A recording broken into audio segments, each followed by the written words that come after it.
Un sunnite m'a dit qu'au temps du prophète, il y a déjà eu des coranistes qui ont dit « Le Coran nous suffit, nous n'avons pas besoin de t'obéir ». Et en fait, ceux qui rejettent la sunna traditionnelle ne sont que leurs clones, version moderne. Seulement entre le temps où le messager Muhammad était parmi les gens et notre époque, on est passé d'une réalité à une autre. Une réalité qui indique que ce qui a pu être blâmable au temps où le prophète pouvait exercer une autorité car présent parmi les gens ne l'est plus aujourd'hui. Car aujourd'hui, c'est d'obéir à une tradition humaine à côté de l'ordre de l'Éternel qui devient blâmable. Je vais vous dire, moi, ce qui me dérange. C'est que 90% des gens qui condamnent les traditionalistes à cause de l'observance des hadiths ne sont que des chicaniers qui ne citent les hadiths au fond que comme certaines personnes citaient l'exemple du fils de Mariam. Car en vérité, même ce qui est juste dans les hadiths les gêne dans leur relecture libertine du Coran.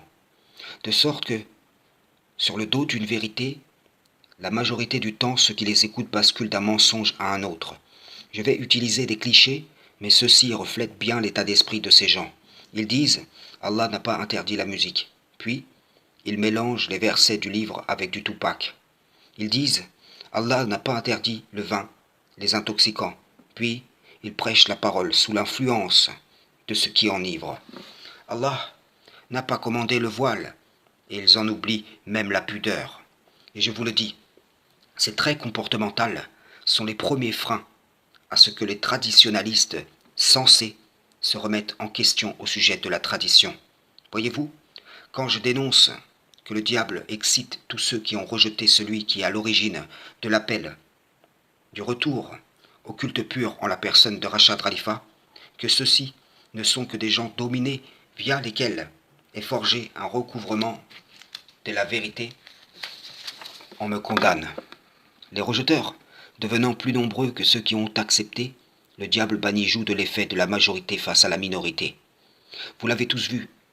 Au sujet des vaccins, ceux qui se sont soumis par leur nombre sont devenus un moyen de pression sur ceux qui n'en voulaient pas, et petit à petit, beaucoup ont commencé à céder car le diable leur a fait peur de ses adhérents, et s'est opéré en leur cœur l'hypocrite inversion du bon sens de celui qui s'aveugle devant la vérité.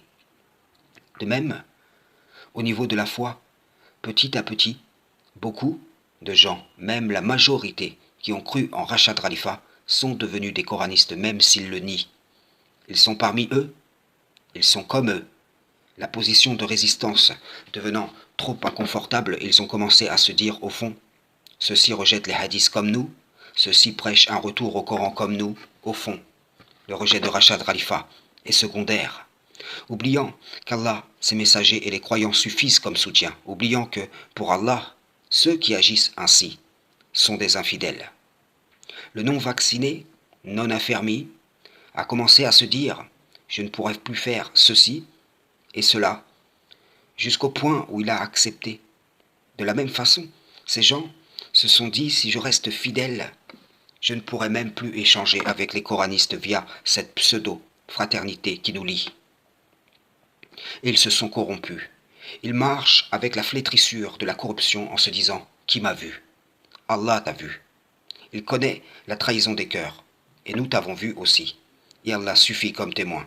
Les gens doivent comprendre que les traditionalistes qui tirent d'un côté et les coranistes qui tirent de l'autre participent aux oppositions contrôlées et entretiennent la confusion sur la voie médiane qu'est l'islam. Frères et sœurs en islam, salam, shalom.